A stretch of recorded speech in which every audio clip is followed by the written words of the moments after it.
MYM had really strong picks, like it's Mundo, like it's Evelyn, like it's even Lucian. And Copenhagen had like not really that strong picks. Maybe Kathy was a good pick against these 4 squeezes, but Caitlyn isn't that strong anymore compared with other 80s. Like it's Sivir, like it's Lucian, like it's Jinx right now.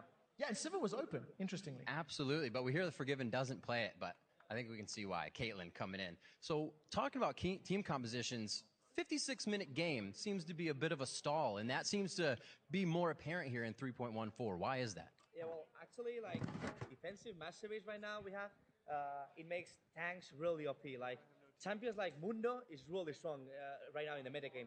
Sivana is really strong. Rengar, that is actually banned, is really strong. That kind of champion is really strong on the metagame. That makes really long games because they are focusing on that kind of stuff, right?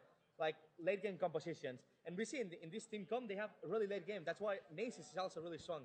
And talking about the late game team comps, the chaos in this, we're going to bring up a replay now to kind of depict what really went on during that game. Trevor, walk us through it before we bring it up. So just before we jump into the replay, I think this is arguably the fight that swung things in the favor of MYM. Up until this point, we're approaching 29 minutes into the game. It's 7 kills to 5, as the score is. There's about 3,000 goal difference between these two teams.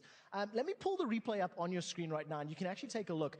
It breaks out in the mid lane, and up until this point, you can still see the metrics and everything still very, very close.